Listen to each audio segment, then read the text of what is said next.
Welcome back to another episode. We're going to talk more about applied behaviour analysis. Throughout this episode, we're going to discuss of how someone called Albert Bandura was able to prove some of the claims of Boris Frederick Skinner as incorrect. First of all, the claims which Boris Frederick Skinner was proven as incorrect about were things like motivation and free will are just illusions. Albert Bandura came up with a concept called the social learning theory, where we actually learn more indirectly through observation. Inside of this, he brought in what he calls mediational processes, is what he called them, which actually involves things involving our thoughts, what's going on in our minds, and so on. And the first parts to his model is the first one is imitation, that we imitate and copy the behaviours of those around us. The second one is identification. Whose behaviour we copy will strongly depend on who we identify ourselves with. The third one is modelling, where we choose someone as our model, and that's the behaviour we're imitating.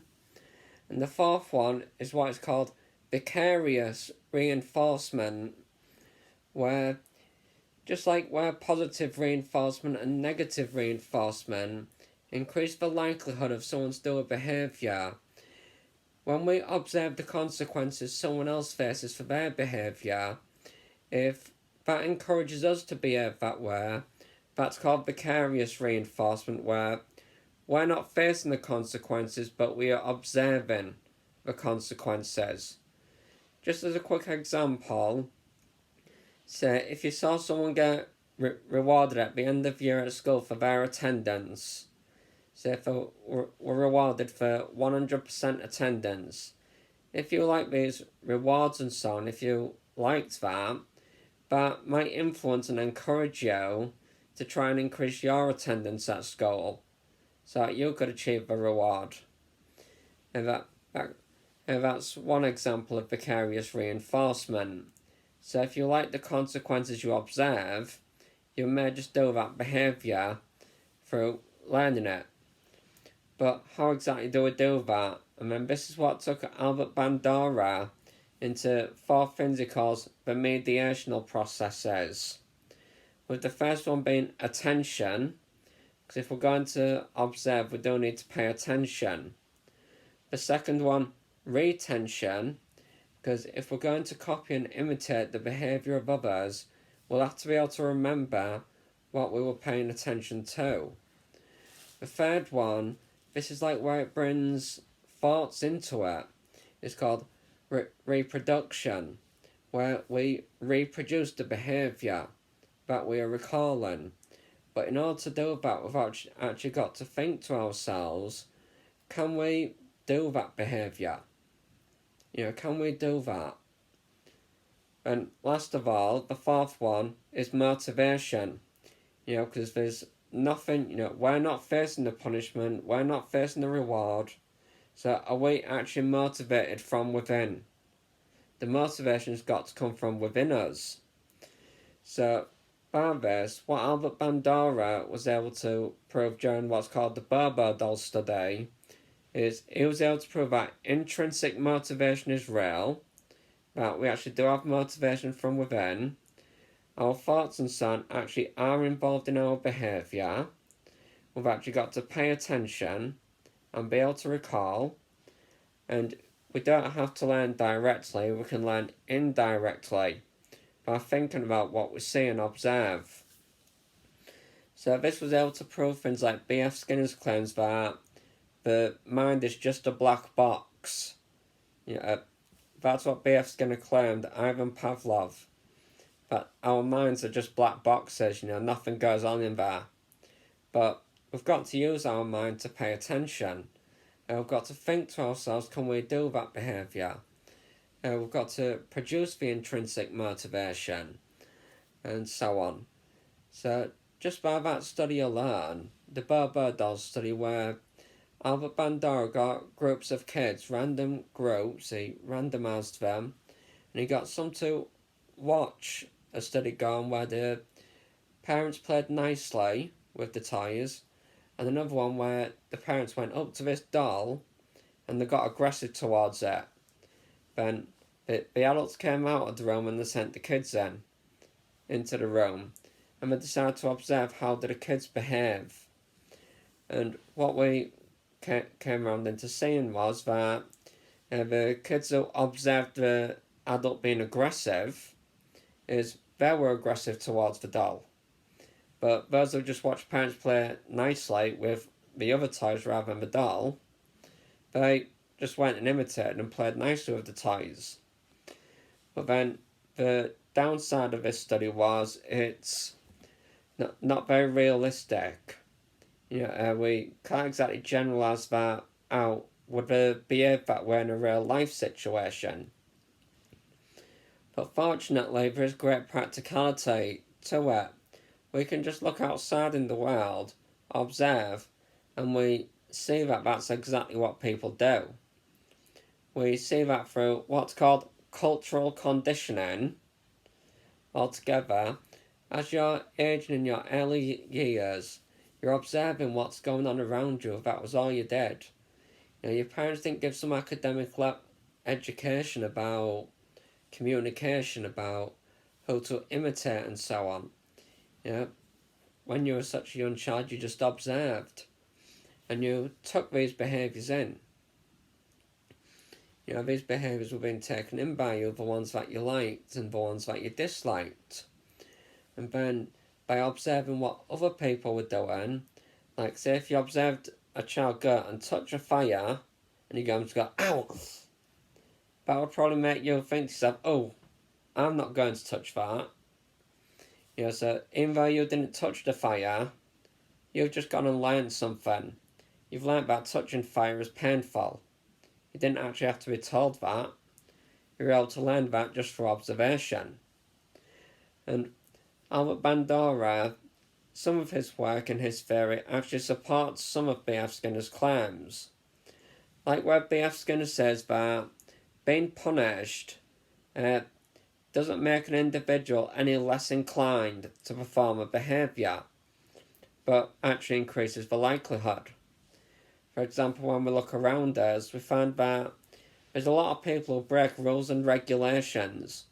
So even though there's a punishment right there in place, people just learn to avoid the punishment. They observe what's going on around them and they can still do it.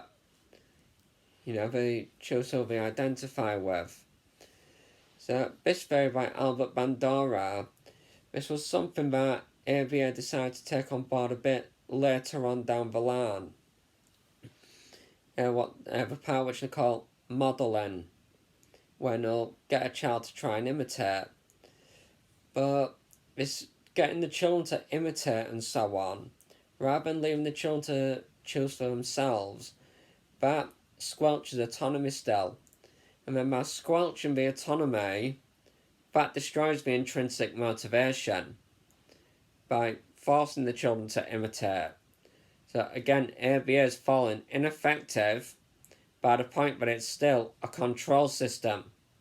So even though Albert Bandura was able to bring our own independent thoughts into the picture through his social learning theory, learning social behaviours through observation, ABA couldn't even integrate that into applied behaviour analysis. They still have to go eliminating the children's autonomy, the children's sense of belonging, relatedness, and the children's competence. They still destroy all three, and by doing so, they destroy the intrinsic motivation. And since they destroy the intrinsic motivation, the vicarious reinforcement part's gone down of what Albert Bandura proved. Then, all due to this is what takes them back to square one and makes ABA ineffective. As I've said on previous episodes about ABA, it's the people who don't go through ABA who become independent adults able to live by themselves. But those who go through ABA, they're the ones who stay living with the parents. And to make this more of an example to actually explain how Albert Bandura's method actually does work in the long run, is because if you just think to yourself about your own life, you will not getting rewarded for everything. Out of all the things you learn, you didn't learn them through getting bribed. You chose to do the imitation. You had your dreams and so on, that you were going to become an independent adult one day, and that was like your reward, that was your goal.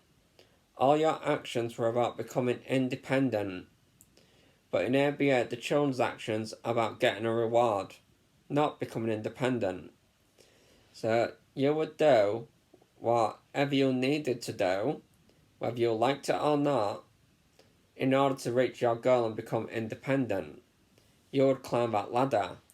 Take each hard step, even though you found it hard. You'll do the hard parts to do the easy parts, to reach your desire and reach your goals. But ABA doesn't do that.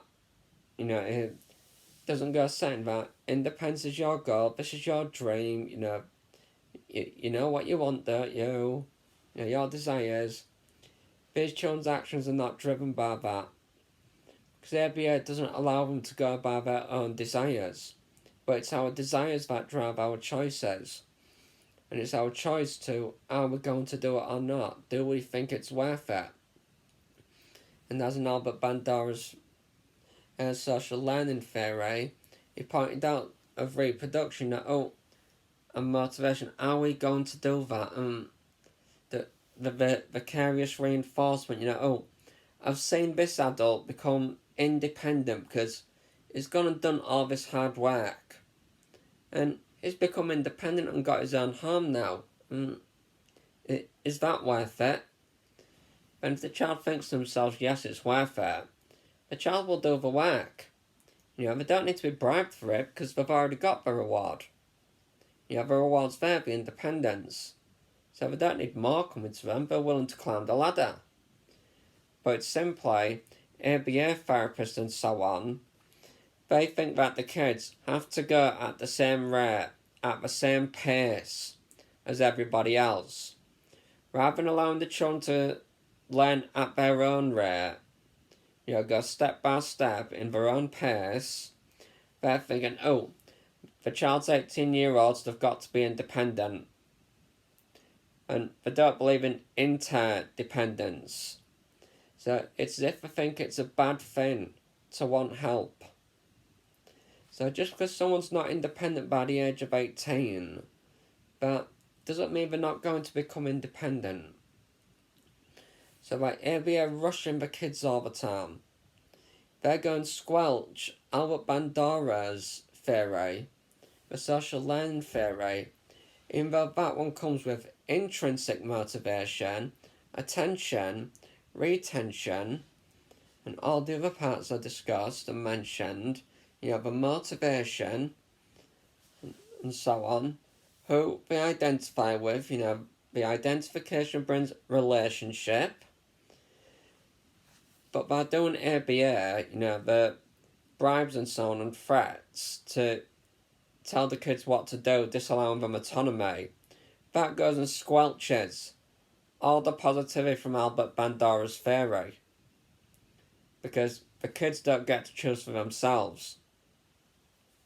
It's always, do what I say. No, do this and then I'll give you the reward. It's not, here, do you want to become an independent adult? And if you want to become an independent adult, you'll need to learn this, learn that. I can safely assume that's the way the majority of you became independent. You became independent not through getting bribed all the time, not through getting threatened all the time, but you wanted to become an independent adult. You thought that independence would be rewarding, so you did the required work to become an independent adult. And ABA doesn't allow that. Because ABA wants to control the kids. As I discussed on the previous episode, episode 5, the behaviours framework altogether of how all four elements of the core are all control mechanisms. That shows that ABA as a control system leads to an evaporation of intrinsic motivation, that it just controls the kids and wrecks this opportunity. So in that ABA want to stay right at its beginning, they are not actually willing to progress forward. Because they could have taken Albert Bandura's work on board and stopped bribing the kids, and actually set independence as the reward. But they haven't. So even though it's been ever since 1961 when ABA opened, that's over 60 years ago, and no new discoveries have been made by ABA. As I mentioned on episode 2, ABA was already out of date in the 1930s, behaviourism, but were already progressing onto cognitive psychology. And by the 1950s, they moved into biopsychology. Science was still moving. And we get to 1961, he chose to go back to the 1920s. The times of John Watson, B.F. Skinner, and so on. But Albert Bandura was able to add on a new learning method.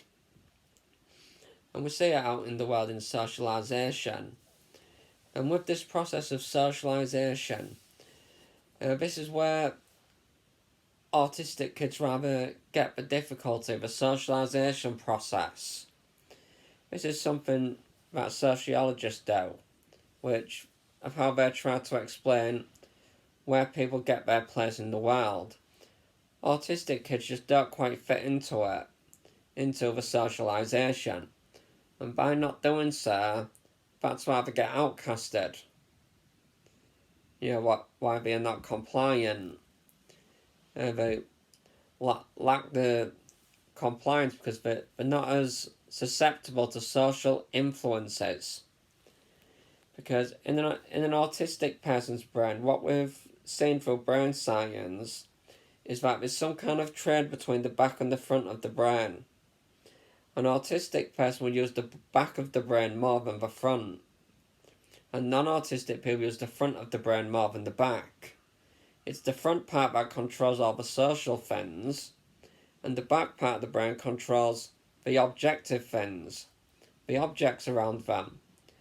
So by autistic kids exercising this bit more, they're more attracted to the objects around them, that they are more reflective on social norms.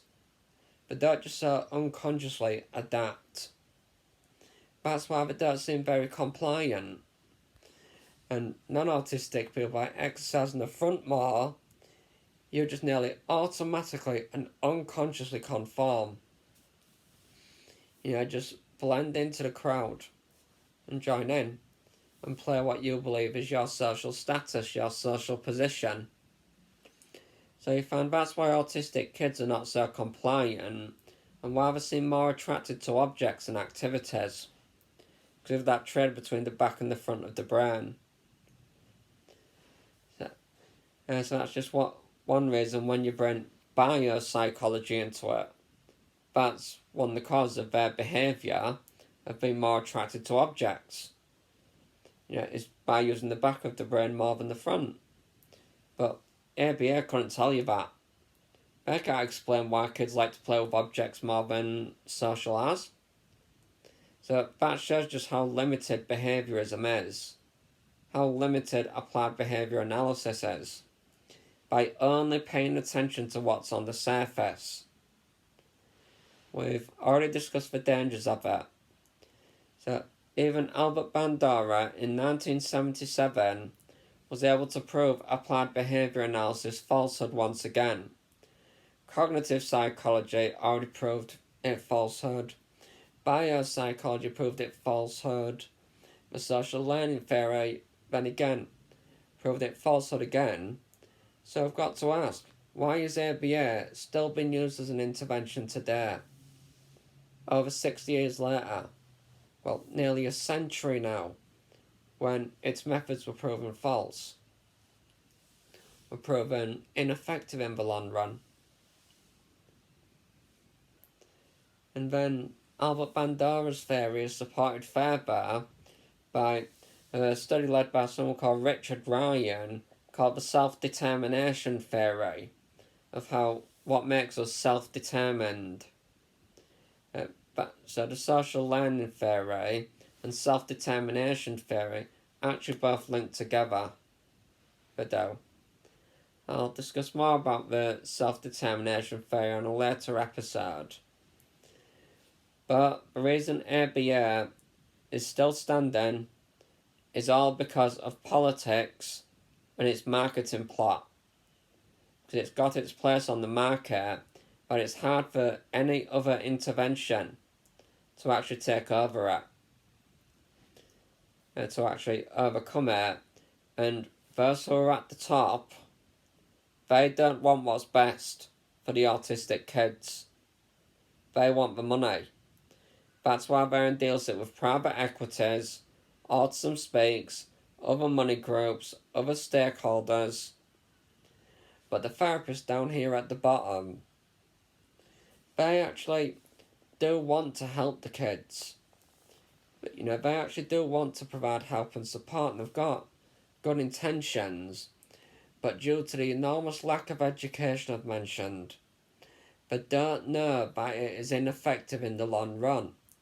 They just swallow the dogma that ABA tells them. They think it's effective because it's still standing. But no, it only still stands because it is political, not scientific whatsoever. So we've come up with several other psychologists now who have actually provided contradictory evidence towards the claims of applied behaviour analysis. We've come up with psychologists who actually prove the ineffectiveness and of how the effects are not long-lasting. We've come up with science and so on that goes showing that these things are harmful beneath the surface. But ignoring a child's emotions, ignoring everything going on beneath the surface, harms them. So we've got evidence it harms, and we've got evidence that it's ineffective in the long run, and we've got evidence that people who don't go through ABA are more likely to become independent. So with applied behaviour analysis in general, it certainly has been proven falsehood, which is why approximately 80% of what they call their peer reviewers are at conflict of interest. Why most of their publications are publication bias altogether. Their top 8 journals were assessed. A team I mentioned called Psychological Bulletin on previous episodes, they went, assessed the ABA literature, said it is so poorly conducted it is not even worthy of being part of a data analysis. So ABA is certainly just there for the market. Those who are right at the top of it, the ones in charge, called the Behaviour Analyst Certification Board, working directly with Autism Speaks and other autism hate groups instead of self-advocacy networks. And that's why there's a big war going on in the field of autism at the minute. I'll discuss more about this big war in a later episode. If you made it this far, thank you for listening. And if you stay in tune, you'll get to hear more about ABA, as next time I'll discuss the ABA education system. I'll discuss what's wrong with that and why it's so harmful, and the dogma which is in their education system. Thank you for listening.